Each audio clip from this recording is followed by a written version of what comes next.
Today we're unwrapping not just presents, but 5 life-changing decluttering tips that will help you make your new year clutter-free.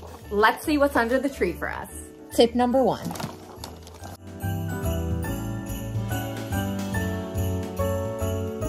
What the heck is all this stuff? Tip number 1, stop organizing your clutter. This is so common and it wastes a ton of time, energy, effort, and completely annihilates motivation because it just does not work.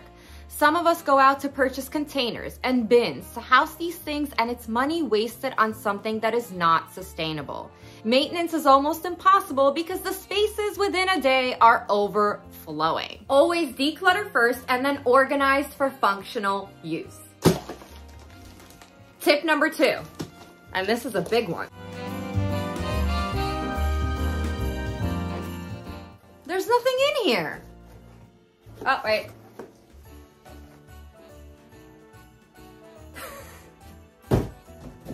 Decluttering tip number 2 is to start small. Maybe not this small. Decluttering can feel like this big box here, because we are taking in the massive picture. Our entire home, or even one room in our home, can seem huge. Forget that. Bite-sized decluttering is where it's at. Large spaces take time and energy. With our incredibly busy lives, it is almost impossible to declutter for 5 hours straight without burning out. Small wins lead to big results. Set 15 minutes on your Alexa and declutter a drawer, a shelf, a small surface. Keep doing that, and not only will you have energy and motivation to keep going, but you will start to see sections of your home transform into clean and tidy areas. Number 3. Decluttering tip number 3 is to create a decluttering schedule. Ladies, the aimless decluttering has got to stop. No list, no schedule, no system. If you want to start kicking butt with your clutter in the new year, we have to make some kind of to-do list. This does not need to be intricate. Please stay away from perfectionism and hours creating a masterpiece of a schedule. One pager, list all of the areas of your home with clutter, then break up each area into smaller sections. So for example, kitchen, make a list titled kitchen, and then list things out. Countertop, cabinets, drawers, table, fridge, freezer, pantry. You can even break those up into smaller sections. It's that simple, and that becomes your decluttering plan. And then simply execute. Start decluttering 15 minutes a day. For what to declutter in every single room of your home, you can grab my free ultimate decluttering guide. I'll leave a link to it in the description. Decluttering tip number 4. Can anyone guess what's inside?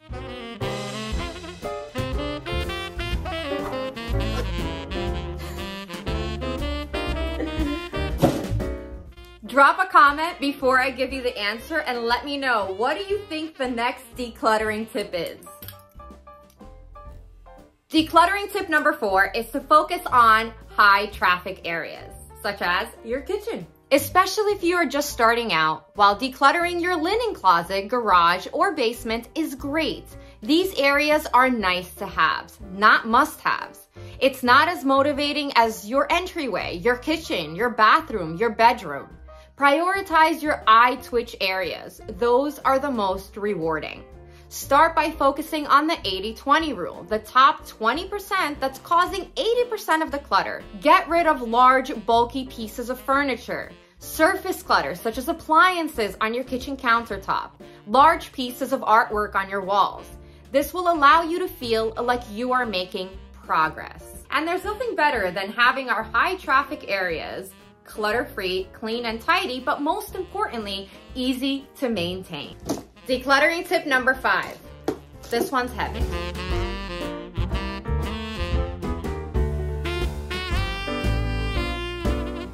$48-piece puzzle. Decluttering tip number 5, finish what you started. The sure way to feel unaccomplished and like we failed is to sporadically start things all over the house and never really get around to finishing them. And I totally get it. Inspiration starts in the bathroom medicine cabinet, then the pantry, then the closet, then the makeup, then the kitchen countertop. Inspiration is a wonderful thing, don't get me wrong, but we want to complete a project from start to finish. The completion of something before moving on to a different task is what will motivate us to continue other areas of our home. Incomplete projects merely serve, just like this puzzle piece, as a reminder of what we still have to finish. And that never feels good. This is why starting small is so effective. Bite-sized decluttering is manageable in one sitting, even if you have to lock yourself in a room to do it. I wanted to take a quick second to tell you all about our incredible Black Friday super sale. 1 month of one-on-one decluttering coaching with me for 80% off. That's right, it's a $200 value that you get right now for 40 bucks. If you're interested, I'll leave a link to it in the description below. I hope this video helped you game plan a clutter-free new year. Looking to do a little speed decluttering in 15 minutes or less? Check out this video next where I walk you through 75 simple things that you can declutter around your home. As always, good luck on your decluttering journey and have a wonderful holiday season, and remember to be good to yourselves.